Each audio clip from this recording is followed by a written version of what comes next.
The U.S. vice presidential candidates clashed in their only debate Tuesday night, and they spent much of their time defending their running mates. Meantime, Hillary Clinton and Donald Trump have been hammering each other on the campaign trail. Trump called Clinton a criminal over her email scandal and is promising a much stronger Justice Department if he's elected. Clinton, meanwhile, has gone after Trump's unflattering comments about women and his unwillingness to release his tax records. Joining us once again, Democratic strategist Dave Jacobson, Republican consultant John Thomas to talk about the top of the ticket. Okay, this was a powerful moment for Hillary Clinton today. She was on the campaign trail, a teenage girl, I think she's 15 years old. She asked her how to undo the damage caused by the comments that Donald Trump has made about women and their looks. This is how Clinton replied. My opponent insulted Miss Universe. I mean, how do you get more acclaimed than that? But it wasn't good enough. So we can't take any of this seriously anymore. We need to laugh at it. We need to refute it. We need to ignore it. And we need to stand up to it, and especially the bullying. There are too many young women online who are being bullied about how they look. Okay, the campaign says the questions weren't vetted, it was completely natural. Not a chance. Yeah. It was, yeah, exactly. But that aside, does this, Dave, in many ways, does this moment sum up Donald Trump's woman problem? Well, it sums up the shift that we've seen over the last week since the last debate. It was Donald Trump who fanned the flames with those 3 a.m. tweets talking about Miss Universe. I mean, this is a major problem for Donald Trump. It's why he's got a ceiling in this race at 42 to 44%. He hasn't been able to break through that ceiling because he's not appealing to white suburban women in places like Cleveland or Philadelphia.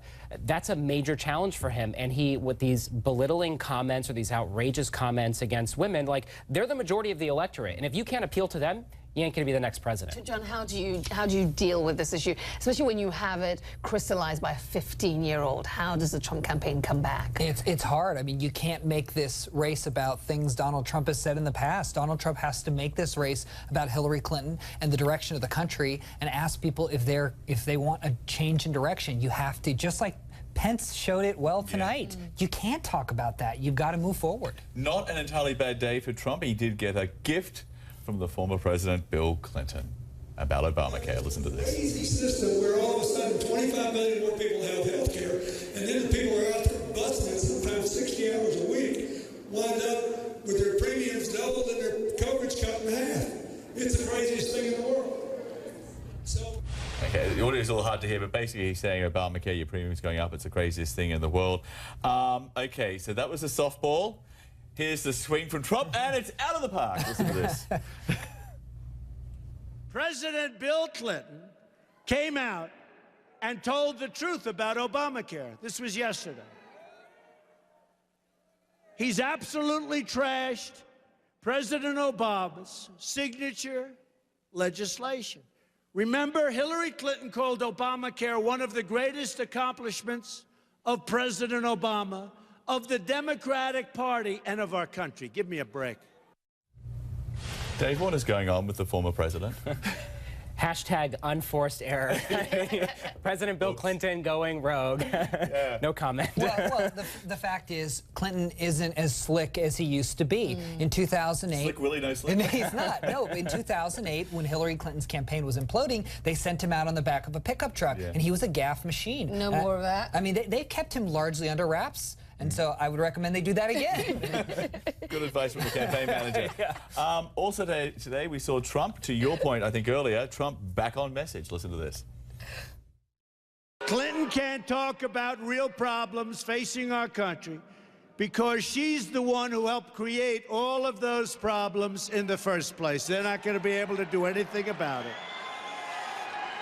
To hide her corruption, she deleted 33,000 emails after getting a congressional subpoena. Wow, how she got away with that one.